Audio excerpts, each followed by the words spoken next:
Hi everybody, my name is Freebo, and I'm here to talk about songwriting. Let me tell you a little bit about myself first. I was a bass player for many years. I had the good fortune of playing with Bonnie Raitt on all of her early records back in the 70s, 7 of them, and toured with her for 10 years, did all the recording, and it was a great decade. I also got to play with Muldaur on Midnight at the Oasis, and did a record and a tour with John Mayall and the Blues Breakers, and a record with Crosby, Stills and Nash.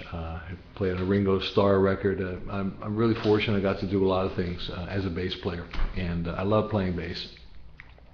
Back when I was playing bass, I didn't write songs, actually. I didn't feel a need to write songs. I thought songs were all about, communicating to somebody. I thought, well, I can communicate with the words. Well, it turns out that there's a whole lot more than just saying something. That a song is really a very powerful thing, where you can say something in a very short, concise, and very intimate way, and convey an emotion that you just can't do in the way I'm talking with you. That when you put the music to it, it throws in a whole different dimension. So I started writing songs because I need an outlet for the parts of my creativity, and I'll do a whole workshop on creativity, as well as one on bass playing, guitar playing, and music theory. But this one's on songwriting, so I'll try and stick to the germane. But I needed a place to put my creativity, put my ideas, put my melodic ideas and arrangement ideas and chordal and rhythmic ideas, and the song seemed to be the place to do that, as well as philosophical, political. You can talk about anything you want in your song. So that's what I did, and I didn't really write my first song until I was in my 40s. And so it gives hope to you people who might be in your 30s or 40s or even 50s and 60s. It's never too late. If not now, when? So let me talk a little bit about songwriting per se. By the way, I'm working on my 4th CD. I go around the country as a singer-songwriter, playing my acoustic guitar and just doing solo acoustic things, and I truly enjoy it. On my records, I produce them and have drums and get to play bass and do them the way that I feel they should be done production-wise. Okay, so a song. What is a song? What makes up a song? A song really is just a melody and lyrics. That's what you need for a song. You don't even need chords or rhythm, but a melody and lyrics. The melody is naturally going to have some sort of a rhythm to it, but it doesn't have to. It could be a floating melody. I want you to sing in the shower. Usually does have rhythm to it, especially in modern music. It almost always has a rhythm to it. And of course the melody needs to have lyrics, otherwise it would be an instrumental. And if the lyrics didn't have the melody, they'd be a poem. So a song is a melody and lyrics. And then to support the melody are the chords. Da da da da da da da da da da da da da. As an example. The chords usually contain parts of the melody. It turns out that a very simple thing to remember is most progressions, blues progression and even classical progressions, and we'll talk about this more in theory, but I can give you a little bit now, is what's called a 1-4-5 progression. The 1 chord, the 4 chord, and the 5 chord. If in this case the 1 chord is, well, let me get it straight, because I tune my guitar down a whole step. So this is really not an E chord, this is really a D chord. So to make it an E chord, I need to raise it up 2 frets. Now it's an E chord. Okay? So if E is my 1 chord, here's how you figure it out. You go through the musical alphabet, which is A, B, C, D, E, F, G, there's no H. And it goes back to A. So it's A, B, C, D, E, F, G, A, B, C, D. After A, B, C, D, E, F, G, A, again, is 8. That's where octave is 8. So if E is my 1 chord, here's how you figure it out. E, go up the alphabet, F, G, there's no H, A. So if E is my 1 chord, F, G, A is my 4 chord. What comes after A? B. B is my 5 chord. Got it? E, F, G, A, B. So E, Shake it up, baby, shake it up, baby. La la la la bamba. La la da da da da da. 1, 4, 5. It turns out that any melody note in this scale has one of these three, is in one of these three chords. Like if we go do, re, mi, fa, sol, la, ti, do. Or so say in my theory, 1, 2, 3, 4, 5, 6, 7, 8. That's kind of the way you find it. If you sing your melody, come up with your melody, and then see what chord works with it. A lot of people like to start with the chords first and come up with the melody. That's all well and good, but often the melody is going to suffer. So I would suggest if you're going to do some lyrics, think of some sort of a melody that works for it. Somewhere over the rainbow, da, da, da. Beautiful melody, by the way. Okay, so what are the parts of the song? Okay, the parts of the song would be the verse and the chorus. That's your classic song, it's verse, chorus. The chorus is usually that part of the song that kind of tells you what the song is about. It's the essence of the song, and it's usually really simple. Because for me, for my choruses, I like people to sing along with them. And I'll give you an example of one of those songs. The verse, by the way, tells a story. So the first verse maybe starts off story once upon a time, and the second verse will go, and then you know what happened, and then after that, and then you wrap it up. Meanwhile, you throw in these choruses in between. So let me give you an example of that, of one of my songs, a dog song no less. I've got a whole CD of dog songs, by the way, called Dog People, all songs about the human-canine connection. And this is my newest one. It's called She Loves My Dog More Than Me. It's kind of a true story. A little bit of poetic license thrown in because as a songwriter, I can do that. Now, this is an example. This is just a verse and a chorus song. Okay?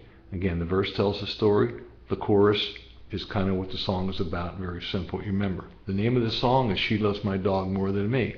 So, oddly enough, my chorus goes, she loves my dog more than me. She loves my dog more than me. Twice. I love my dog. She loves my dog. But she loves my dog more than me. Actually got the title in there 3 times. Very, very simple. You'll notice that the verse and the chorus, this is only a 2-chord song. It's about as simple as it can get. This is the 1 chord and the 5 chord. Okay? It's exactly the same chord structure for the verse and for the chorus. The difference is that the chorus, the melody of the chorus rises. And you always want to do that on your chorus. Raise the melody. It's almost like a signal. Here comes the chorus.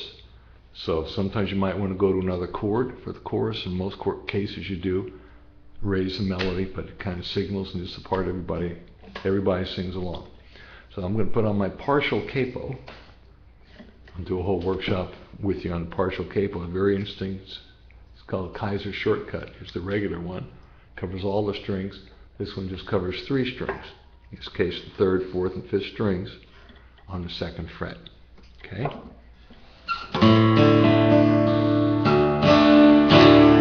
So just the 1 chord and the 5 chord. Okay? Remember, the verse is going to tell a story, and the chorus is the part that you're going to remember. And believe me, you remember it. I'm going to do 2 verses and 2 choruses with a little bit of a kind of an intro. And here's my dog right here. She loves my dog more than me.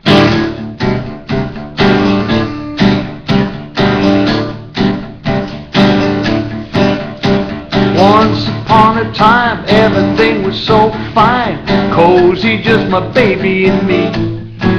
I was so well fed, I had my breakfast in bed, I was happy as a man can be.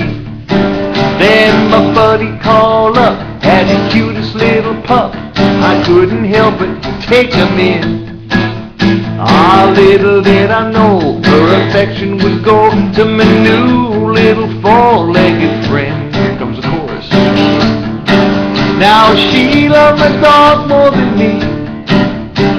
She loved my dog more than me. I love my dog. She loves my dog. She loves the dog more than me. Ba ba ba ba ba ba ba ba ba ba ba. Just a little melodic interlude I decided to throw in because I wanted to, because it hit me. Second verse.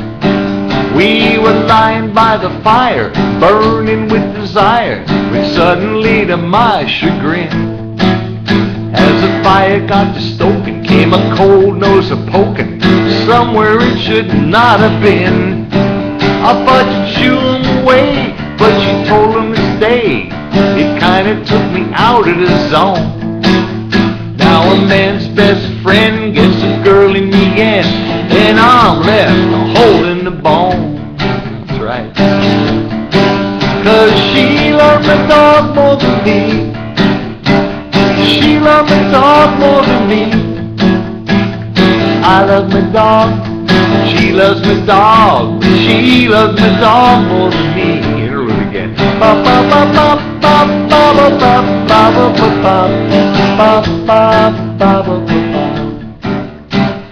And the song goes on. It has two more verses, and the story continues. The chorus keeps coming back. It's a simple chorus. You know it by now, right? And you can sing along with it. You could probably sing along with it by the second time, but certainly when it comes around the third time you can. And in my shows I get people to sing along with it, and they really like it. Because that's really what this whole thing is about. It's about connection. You want to connect with, even connecting with one person, or connecting with somebody through a recording, or live connecting with somebody. And what we're connecting with is the human condition. We all feel the same emotions. We all know what sadness is. We all know what joy is. We all know what disappointment is. And there's just a myriad of emotions, and we've all felt them at one time or another. So even though I might have different names, places, faces to my emotions, it evokes that same emotion in you, and that's where the connection happens. And that's the beauty about any kind of art, and in particular songwriting, and then the presenting of the songs. Because by the way, once you write a song, you got to perform it at least once. Otherwise, nobody hears it. Nobody knows how it goes. Even if you can have somebody else sing it, you still have to give them an idea how to do it.